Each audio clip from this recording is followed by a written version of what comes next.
I was 47 years old, and I felt as a man that I was nothing but a fat, underachieving person.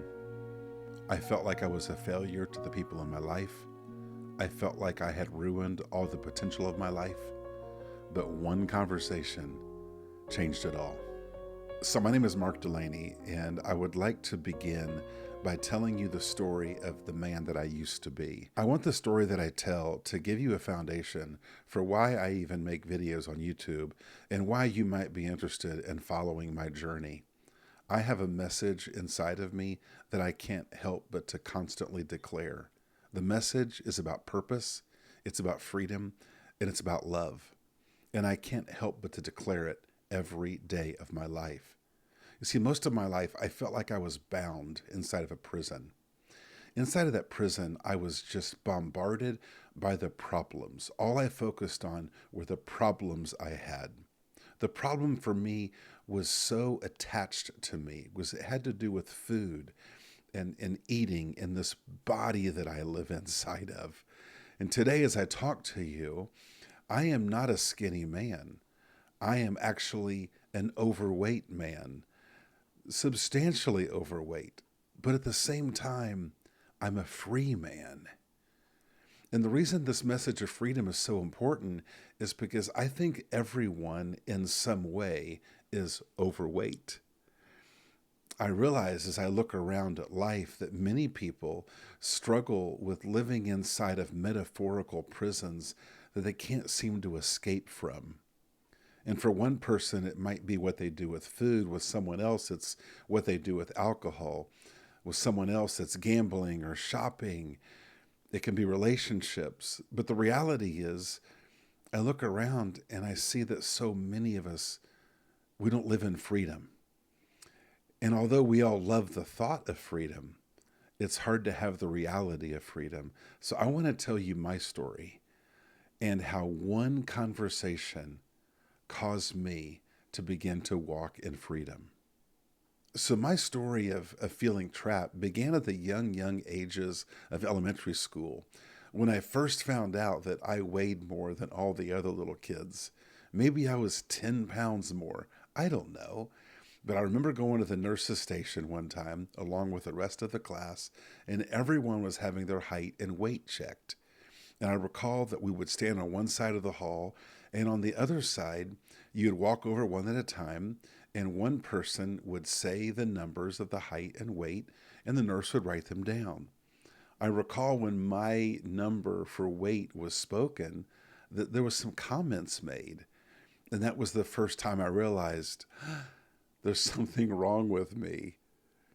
Now, from the rest of my life, I lived with this cloud over my head, this constant feeling that what I am physically is so pathetic. It's so disgusting that I felt like everyone looked at me and saw my body and was thinking, oh, what's wrong with that guy? And that's how I saw myself. Every day I was dragging around my life, feeling kind of disgusted about who I was. Now, outwardly, I would also project something differently. I would pretend that all is fine. And what I would do, like a lot of men, is we use humor a lot. If there's things about our life that is disgusting to us, we will use humor to try to distract people. Hey, listen to this joke, because I'm happy, don't you know? I did that a lot. I recall being a man who really wanted to make a difference, but I was too busy feeling like I was disgusting. What's wrong with me? How could I possibly live out a calling or a mission in my life because there's nothing but messes in my life? In this struggle with food that was so constant, it was every day, felt like I was a loser every day. One thing about my story is that I would never talk about it.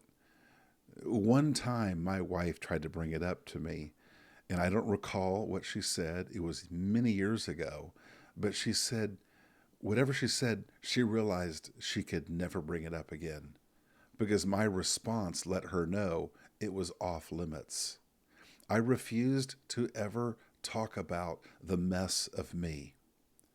I would show up with things that I do with work and even ministry, and I would pretend I'm fine. I've got it all together. Nothing's wrong with me. I'm good. The reality was I was a good man living inside of the prison of how I thought about my life. One day everything changed.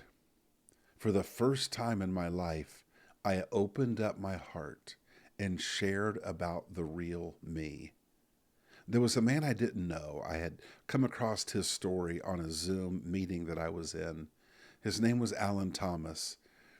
Alan was a man that used to weigh a lot, and now he doesn't. And I thought, well, maybe that guy understands me because he was what I am, and now he is where I want to go. And so I did something just right there in that moment. I sent him a Facebook message, and he responded to me. And later that day, we were on a phone call, and we had a follow up phone call. And something happened in this phone call that like turned on the light switch of freedom for me. I opened up my heart and I told him about my problem. And it was very hard to do. It was the first time I had ever opened up my heart and talked about the real mess of me. Before that, I would only talk about the things that I felt good about concerning me. But the mess of me, I would never talk about. I told him that I felt like I was nothing but a disappointment. I told him that I feared that what I did with food was going to send me to an early funeral. And I said, everyone's going to sit at that funeral because a lot of people know me because I teach at a school, and they're all going to sit there and think, wow, Mark had a potential. If he could only just stop eating biscuits, maybe he could have done something with it. That thought haunted me. But even more, I told Alan, I said at my funeral, my 3 kids are going to be on the front row, and my life would have never shown them what freedom looks like. That haunted me. I think that freedom might be the ultimate thing, the ultimate endeavor of a human being's life is, will a person live free? All I want every day is freedom for a purpose with people. And that's what this channel is all about for me. It's declaring a message and more so a pathway for people as to how to find freedom for a purpose with people. Because if you have that, I think you have everything. So let's go back to the phone call. I opened up my heart with Alan about the real mess of me, the fears that I had, the stuff I would never talk about. And he asked me a question that changed everything. In that moment, I would have expected him to say, Mark, what time of day do you eat too much? What kind of food really gets to you? How often do you exercise? There's so many questions that I would have expected him to dive into. Questions, quite honestly, that would have just left me with no pathway forward. Everyone knows you should eat less. Everyone knows you should stay away from cookies. Everyone knows you should exercise, but it doesn't change anything. So when I finally shared my heart with him, of course, I was kind of terrified at what he's going to say. Is he really going to give me a diet book to read? Here's what happened in that moment. Alan asked me this question and it changed everything. He said, what's it holding you back from? It was stunning, my friend. It was stunning. He's supposed to dive into my problem.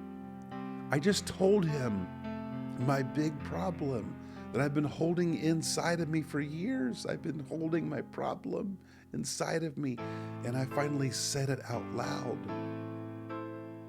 And he didn't ask about the problem. He pointed me toward my purpose. What's it holding you back from? And that question was like,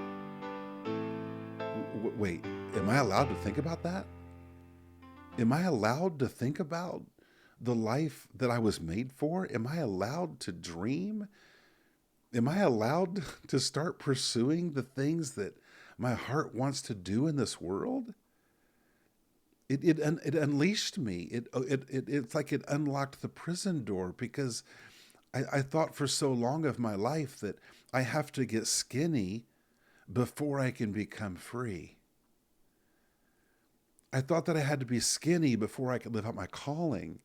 My whole life I lived inside of this prison cell, and I felt like until I get my body in good enough shape, I don't deserve to get out of here. And I found out that was all a lie. I realized I didn't need to fix my life. I needed freedom for my life. And when Alan asked the question, what's it holding you back from? It caused a ripple effect for me, where I stopped thinking on my problem and I started thinking on my purpose. There's much more to the story. I spent about 4 years writing a book called One Step to Freedom. And I had to write it because at my heart, I'm a teacher. And I love information that actually helps people. And I couldn't let the information stay inside of me, because I feel like everyone battles for freedom. And everyone is overweight in some sort of way. It can be food. You might be overweight that turns you to alcohol, because it's overweight thinking that's the problem. It's not an overweight body that's the problem. It's overweight thinking that's the problem. Because there's a lot of things that people turn to because of the messes of their life. And the trap that I fell into was thinking I had to fix my mess before I could be free. And what Alan helped me realize is I can be free. And so that book is something that might be helpful to you. It's called One Step to Freedom, and you can find it in many different places online. But more so, I want to share my heart with you, because I want to let you know why I make these videos.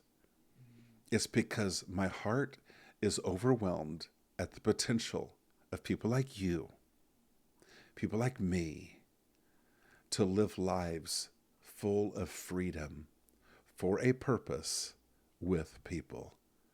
If that's the kind of life that you want, I hope you'll join me on this journey. Because together, people like you and me, as we choose to pursue purpose and we live in freedom with people, the world becomes better and brighter. So I make these videos and I share these stories in hopes of people like you living your best, bold life. Thank you for watching.